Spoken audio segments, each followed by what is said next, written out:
Hey y'all, it's Steve, Hobo with Wood. This video is going to be a little different. It's going to be mainly for those who are doing a lot more designing of their own with slots and tabs, using the resize slots and tabs tool on a regular basis. This is going to be more about some advanced designing techniques and some needed improvements on that tool. So if this sounds like it might apply to you, definitely hang around.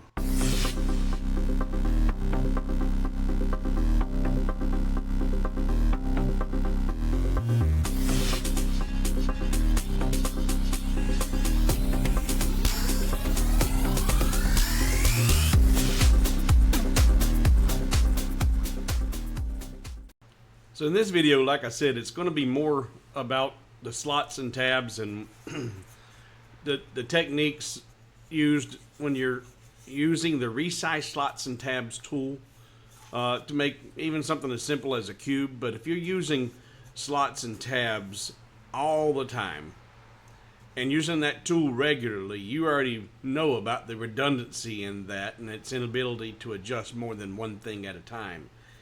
And there's a reason for that. Lightburn doesn't know how to distinguish a slot from a tab. It doesn't know which is which. Well, I'm going to show you how to fix that in this video. And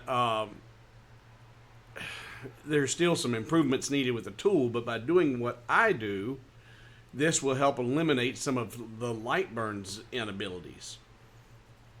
But before we jump into that, in the last live stream, someone asked if there was any updates on the kerf problem that I had with the lantern files, where I'd saved a design that had kerf in the layer and it somehow corrupted the file and ended up having multiple files corrupted. Well, I brought that up at the Lightburn experience, and the developers had never heard of such an animal, didn't think anything could possibly happen that way, did not acknowledge there was an existing problem. I had only heard that there had been an ongoing issue since as far back as version 1.3. So, I did not have a corrupt file with me because I deleted that crap. But there was a man in the room at that time who had purchased my file that was, in fact, corrupt. And I'm using corrupt in quotes because they insist it's not corrupt. And it may, in fact, not be, but there is a problem. And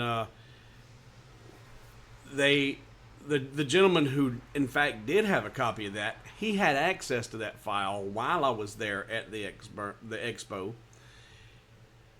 And he got it to me, I got it to them. They've had it since the convention. And here is a reply that I got today from one of the developers, or one of the support team. I have opened one file and tinkered with it for a bit.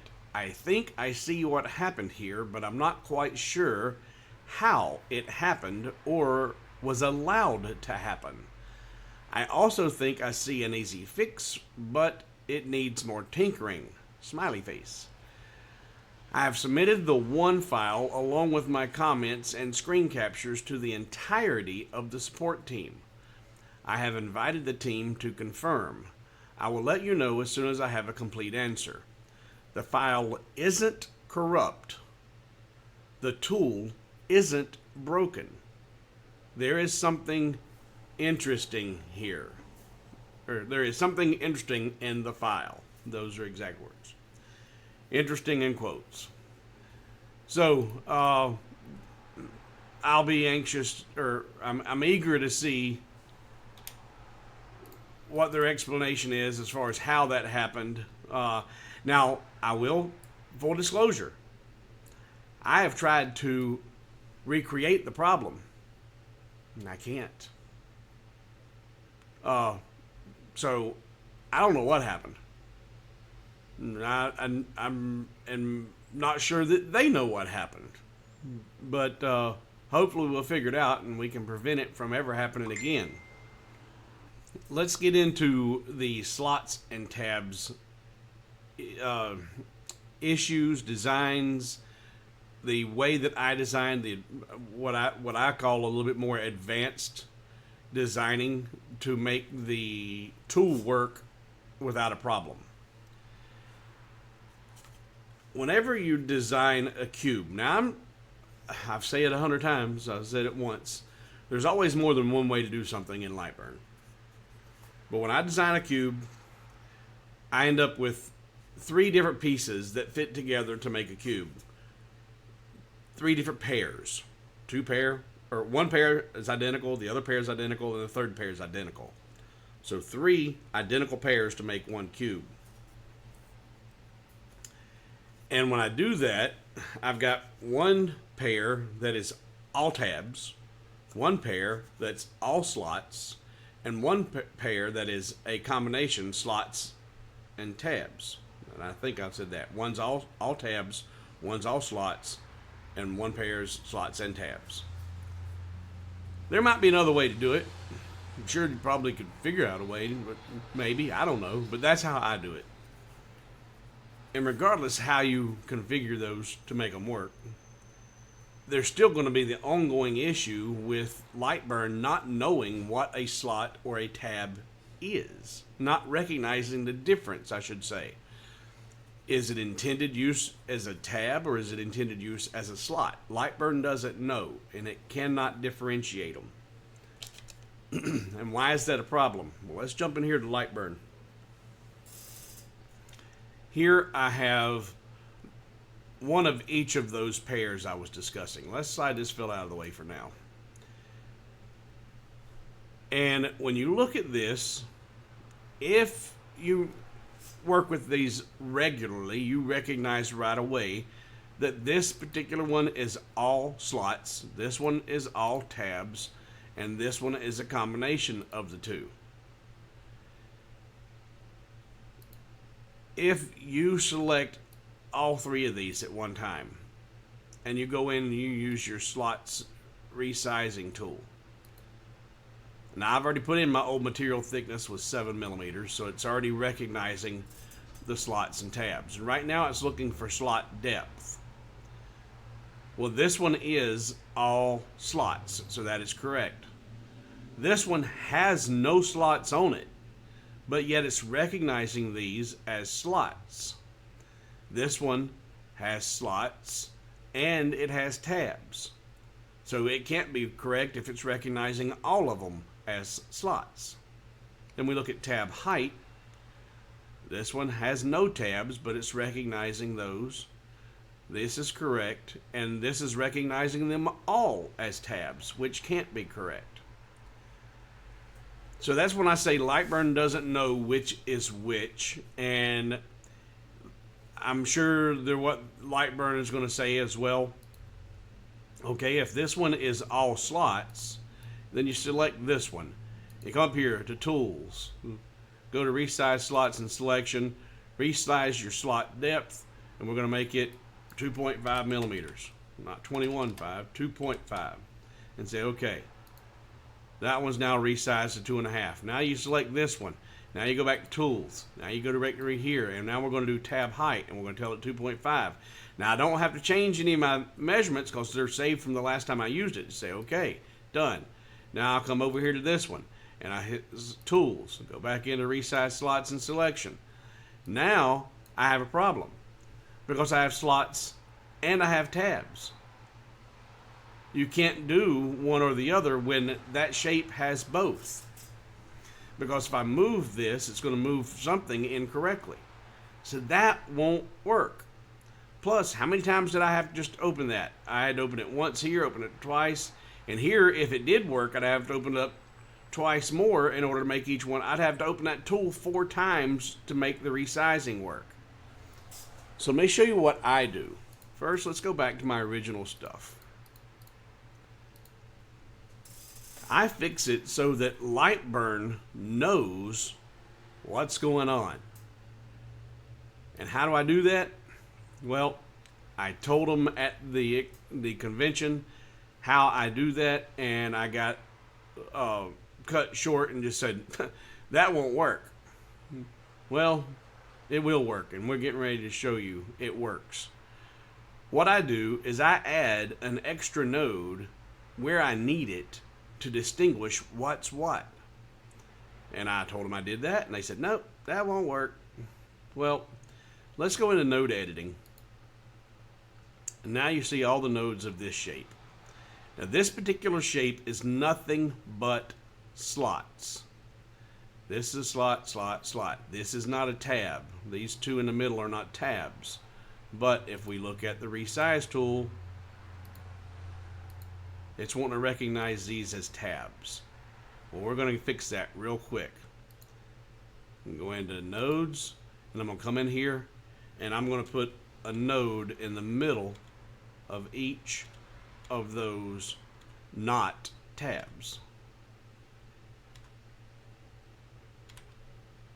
And now that I've done that, when I go into the tools and resize slots and selection, if I am trying to do my slot depth, and I'm going to, this time I'm going to tell it to go to 4 millimeters. Say okay. It moved it to 4 millimeters. If I look at that same thing now and try to look at tab height, it no longer recognizes tab height because it does not recognize these any longer as a tab. That extra node in there, it still recognizes my slots. Well, I've changed my measurement. There's my slots, but it doesn't recognize any tabs at all.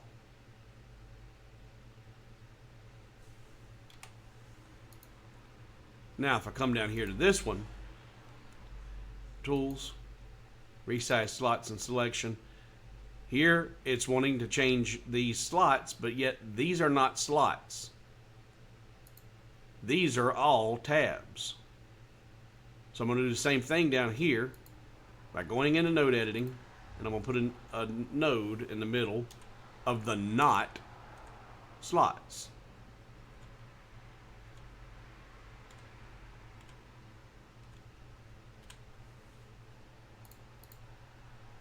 And now when I look at that tool, or that, yeah, the resize tool, it no longer recognizes any slots, but it recognizes all the tabs.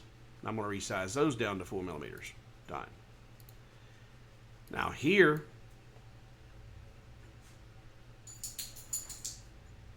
tools, resize slots, we've got the combination of the two.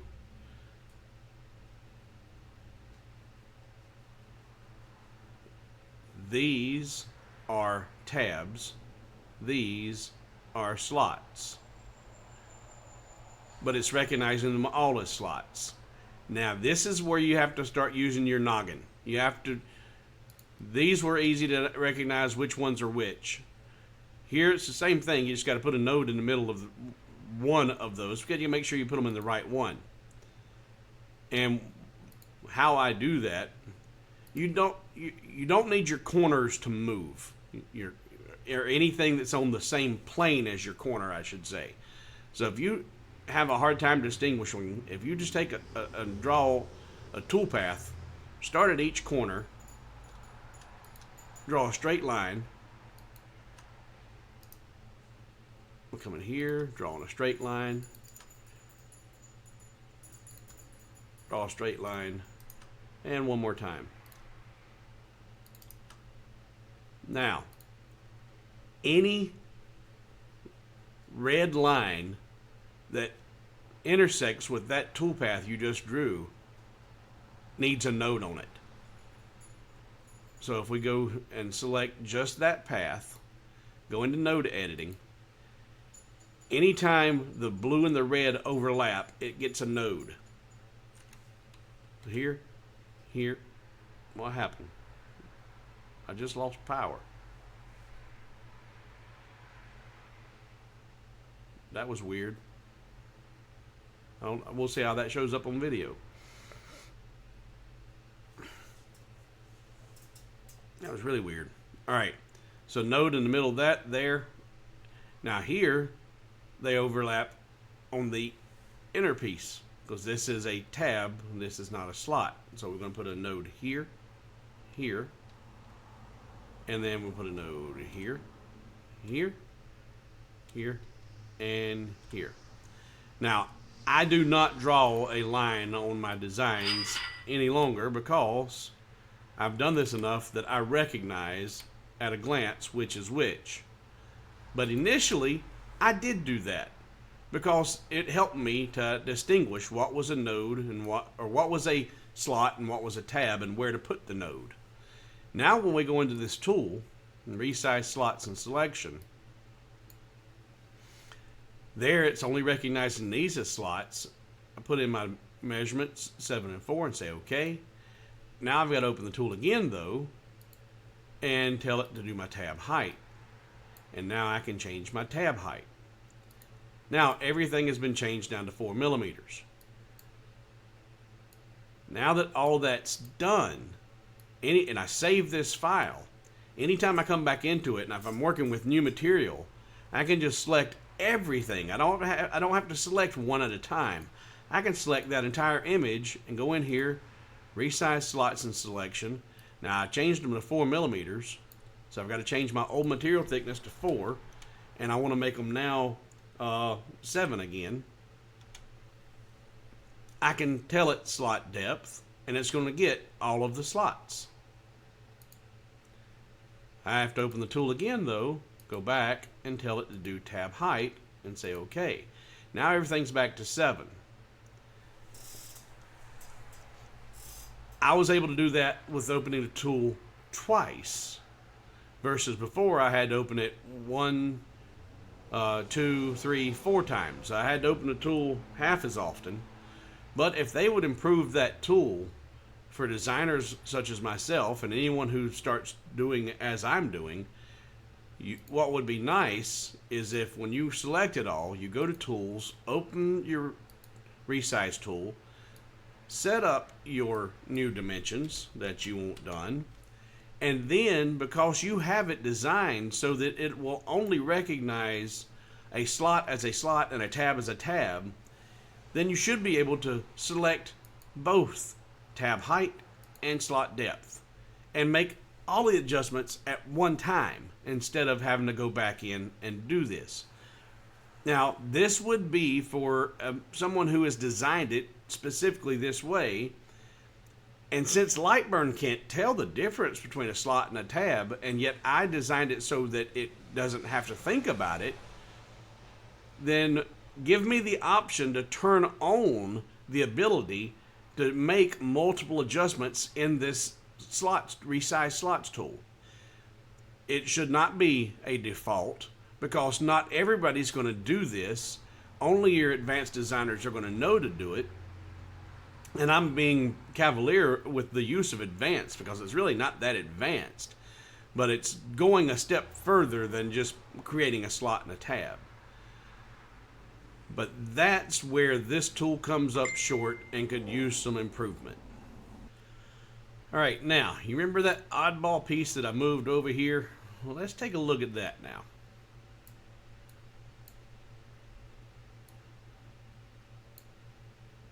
Now this one is designed differently in so much that the tabs are all the way out here at the corner. Now typically you don't want to design this way, or you don't design this way, but you can if you use my node editing tool, or my node editing tip, I should say. Right now, if we go in here and look at the resize slots and selection, and I have not done any node editing to this at all right now. So here it's wanting to recognize these at the bottom as slots, and they're not. These are also not slots. These are intended to be tabs. So how do you fix that? Well, if this is not a slot, we already know how to do that. We're going to put a node in the middle of each of these. But if these are intended to be tabs, we can put a node in the middle of each of these, and let's take a look what happens. Go to node editing, and let's put a node in the middle of all of these.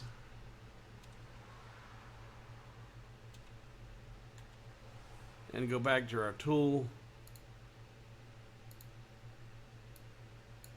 Now it no longer sees any slots, which was what we wanted to accomplish, but now when we look at our tabs, these are correct, but it's still not recognizing these as tabs. So how do we fix that? Well, we put in more nodes. And how do we do that? Well, we need to put a node over here on the side, and on each side in the same plane as these here. And I do that real simply by just drawing a line, start over here at this corner, draw a straight line, extending it way out beyond the length of it, then come back to my selector tool, select the line only, bring that back in now so that it overlaps. Now select my piece, go into node editing, and I come down here where they intersect, and I put a node in there. Insert node, I. Same thing over here. Get my intersection there and hit I. And now, if I get rid of that toolpath, and I look at just this piece, and I look at all of the options here, resize slots, and we look at our tabs, now it recognizes these as tabs. So it is possible to put a tab on your outermost corner if you set up your nodes correctly. Now, is this, it's an extra step when you're designing these to be putting these nodes in, but you do it one time. You do it when you're creating the design, and it's going to be there unless someone alters the nodes. If they do a 0 offset, and that's going to eliminate nodes unnecessary. Nodes that are deemed unnecessary by Lightburn will be eliminated when you do a 0 offset, and a 0 offset will undo everything you just done here.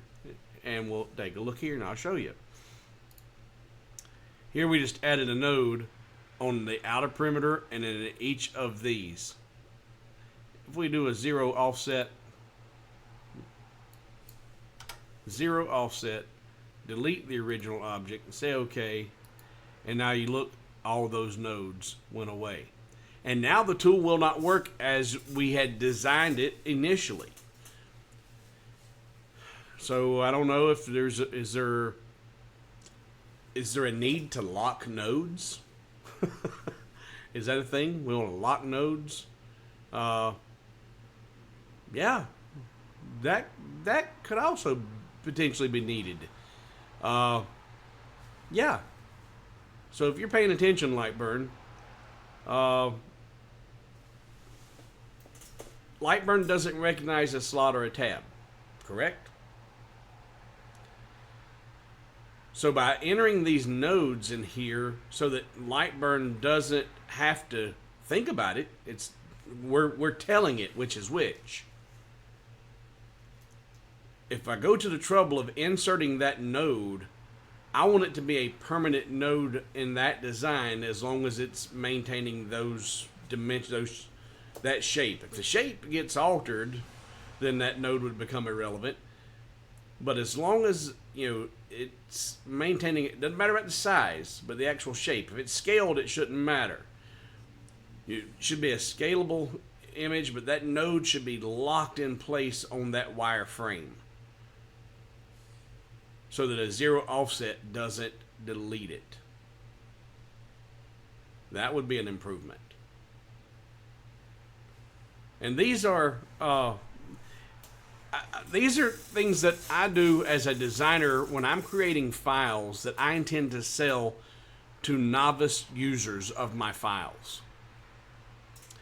They don't know the difference, or they don't distinguish the difference between a slot and a tab that easily or at all. And I want to make that novice user just starting out to be able to use my files as easily as possible and make my files as Lightburn friendly as possible. So, is everybody going to use this? No. Should you make these improvements because I need them? No. But I can't be the only one that can see the benefit in this. And now that you start to see how these work, other folks can start doing this. And if Lightburn developers are telling me that it won't work, I'm assuming you have no idea that it will work and that it does work.